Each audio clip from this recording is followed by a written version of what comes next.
சிந்திக்கின்றேன் நன்னாளிலே Abirami butter அருளி செய்த அபிராமி அந்தாதியின் 96வது திருப்பாடல் திருவரின் குருவரோடு சிந்திக்க இருக்கின்றோம். முதல்ல பாடல் என்னன்னு பார்த்துட்டு பாடலுக்குரிய விளக்கங்கள் பார்க்கலாம்.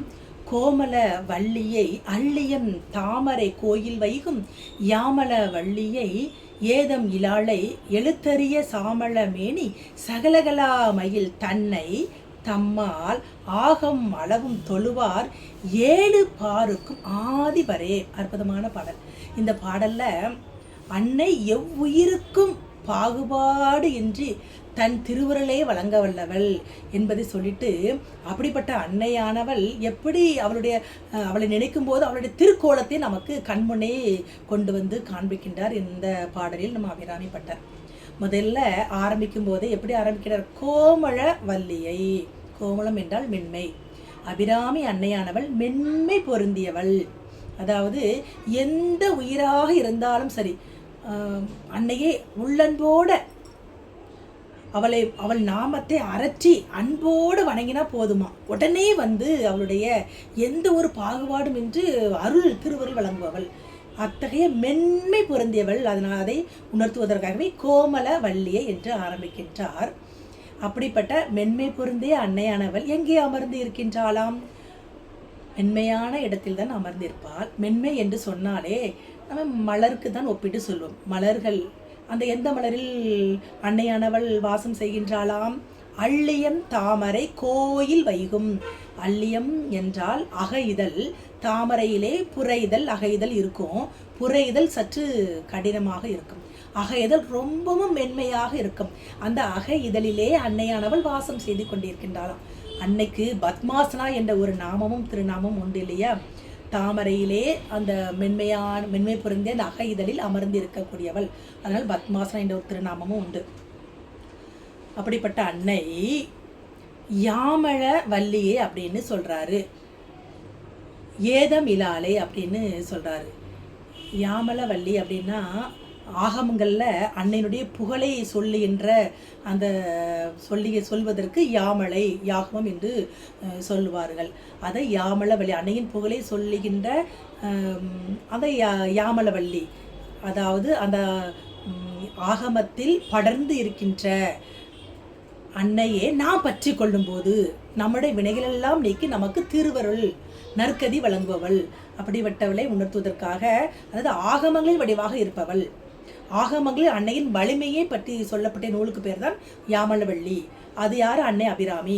அவளை நான் பற்றுக்கூடாக பற்றி கொள்ளும் போது நம்மளுடைய வினைகள் எல்லாம் நீங்கிறோம். அதனால அவளுக்கு யாமளவள்ளி என்று எவ்வளவு பிறந்த வல்வினைகளால் நீக்கக்கூடியவள் அன்னை இல்லையா? அவரவர் வழிபாடு செய்த பக்குவ நிலையை பொறுத்து யாமளவள்ளியை. அவள் எப்படிப்பட்டவள் தெரியுமா? அடுத்து சொல்றார் பாருங்க. ஏதம் இலாலை. ஏதம் என்றால் குற்றம். குற்றம் இல்லாதவள். பெருமானா நின்மலன் என்று சொல்வோம் இல்லையா? சிவம் வேறு சக்தி வேறு அல்ல, இருவருமே ஒருவர் தான் இல்லையா? குற்றமில்லாதவள், மாசில்லாதவள். மாசில்லாத அந்த குற்றமில்லாத அன்னையின் திருவிடையை பற்றி கொள்பவர்களுக்கு, இந்த ஆன்மாக்களுக்கு இருக்கக்கூடிய அந்த 3 மலங்களும் நீங்கும் இல்லையா? தன் நிலை என்ன, நாம் யாரை வணங்க வேண்டும், எந்த வழியில் எப்படி வணங்க வேண்டும், எந்த நிலையில் இருக்கின்றோம் என்பதை உணர்த்தக்கூடியவளும் அன்னைதான் இல்லையா? அதான் ஏதமிலாலை. ஏதமிலாலை. அவள் எப்படிப்பட்டவள்? எழுத்தறிய சாமள மேனி அப்படின்னு சொல்றாரு பாருங்க. அற்புதமான வார்த்தை. இதை விட அன்னை வந்து புகழ்ந்து சொல்ல முடியுமா என்றால் முடியாது. அப்படிப்பட்ட பேரழகு வாய்ந்தவள் அன்னையே. எழுத்தறிய சியாமலா மேனி. சியாமலா என்பது அவனுடைய திருநாமம். பொதுவாகவே அன்னை வந்து அன்னையோட நிறம் என்றால் கருமை என்று சொல்வார்கள். கருப்பா அப்படின்னா வெறுப்பாங்க. ஆனால் கருப்பு தான் அழகு. நம் அன்னையும் அந்த அழகு பொருந்தியவள்.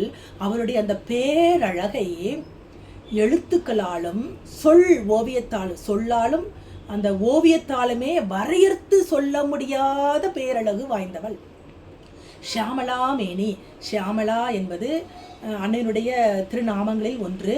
நம்மளுடைய 7 ஆதாரங்களிலே இதய கமலமாகிய அந்த அநாகதத்தில் அந்த ஷியாமளா உருவில் பச்சை நிறம்னு சொல்லுவாங்க, கருமை நிறம்னு சொல்லுவாங்க. அதில் எழுந்து அருள்பாலிக்கக்கூடியவள் அந்த ஷியாமளா மேனி. ஒவ்வொரு ஆதாரத்திலும் அன்னை தான் வந்து எழுந்து அருள்வளிப்பார். அந்தந்த உயிர் எந்த நிலை இருக்கின்றதோ இந்த பக்குவ நிலைக்கு ஏற்ப தன்னை நினைக்க செய்து அவள் தான் கைப்பிடித்து அழைத்து வருவாள். அந்த ஷியாமலா மேனி அவருக்கு நினைவுக்கு வந்தாதான் அபிராமி பட்டருக்கு. அவளுடைய இந்த ஷியாமலா மேனி அன்னைக்கு ஒரு உருவம் ஓர் நாமம் இல்லாதவனுக்கு பல நாமங்கள் சொல்லி தெல்லேனம் கொட்டாம என்பது மாணிக்கவாசகருடைய வாக்கு. ஒரு உருவம் ஒரு நாமம் கிடையாது, பல உயிர்களை உய்வடைய செய்வதற்காகவே பல